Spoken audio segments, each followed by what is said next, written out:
주로 모의고사, 천재 한 권이나 두 권 내에서 마무리가 됩니다. 두 권째를 풀고 있는 과정에서 본인의 목표 점수가 달성되는 경우가 많았어요.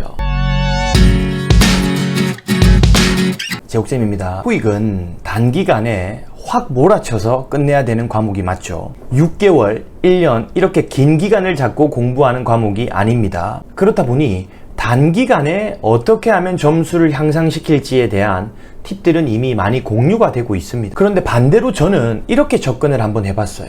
단기간에 점수가 오르는 학생들은 어떤 공통점이 있지? 이러한 부분들을 들여다봤어요. 오늘 제가 드리는 내용을 여러분들이 신뢰하셔도 되는 게, 저는 부산에서는 단일 강사 기준으로는 가장 많은 수강생을 배치, 학원을 운영하는 대표이다 보니 수강생들과 많은 면담도 하고 상담도 하다 보니까 유대감이 높은 편입니다. 지금 제가 하려는 이야기는 단기간에 점수가 향상된 친구들이 공부에 대한 의지가 남달랐다, 조금 더 간절했다, 공부의 양이 많았다, 밤새도록 토익만 했다, 이런 내용이 아닙니다. 똑같은 양을 공부했을 때, 또 비슷한 정도의 간절함을 가졌을 때 어떤 학생은 단기간에 빠른 향상을 보기도 하고요. 그런데 반대로 어떤 학생은 점수가 정체가 되어 가지고 굉장히 애를 먹기도 합니다. 어떤 부류의 학생들이 조금 더 단기간에 점수가 향상되냐라는 거죠. 점수가 갑작스레 확 오르게 되는 사람들의 비밀은 뭘까요? 영상을 찍기 전에 몇 가지 특징들로 추려볼 수가 있었습니다. 그런데 저는 오늘 딱 한 가지만 말씀드릴 건데요. 이 핵심적인 내용이 다른 내용들과 섞여 분산되는 걸 막기 위해서 정말 중요한 딱 한 가지 내용만 말씀드리고 영상을 마칠까 합니다. 문제를 푸는 양이 생각보다 많지 않고 문제를 리뷰하는 시간이 훨씬 더 많다. 문제 양치기를 하지 않는다. 어느 정도 문법적 기초가 다져졌으면요, 기본서만 계속 보면서 단어만 계속 암기하는 것이 아니라 문제집을 사가지고 모의고사를 푸는 것이 당연히 여러분들 점수 향상에 도움이 크게 됩니다. 그런데 문제를 풀 때부터 크게 두 부류로 나뉘게 되는데, 첫 번째 부류가 하루가 멀다 하고 모의고사를 계속 푸는 사람들이 있어요. 실제로 선생님 저 ETS에서 나온 문제집 다 풀었는데요, 그 다음은 뭘 사야 될까요? 이런 질문을 종종 받기도 합니다. 아니, 지금 문제를 모의고사를 30회나 풀어두고 또 다른 문제집을 추천해달라고? 여러분, 오해는 하지 마세요. 문제를 푼다라는 거는 당연히 도움이 되는 게 맞습니다. 문제를 풀면서 시간 단축에 대한 도움도 받고 문제 유형 파악이 잘 되기 때문에 점수 향상에 도움이 되는 것이 맞습니다. 그런데 이렇게 하루가 멀다 하고 모의고사를 푸는 사람들의 공통적인 특징이 하나가 있는데요. 문제 리뷰를 대충 한다라는 거예요. 본인이 틀린 문제가 있잖아. 그러면은 정답 해설서를 펴고 이런 느낌이다. 아, 이거 내가 아는 건데. 이거 다음에 맞춰야지.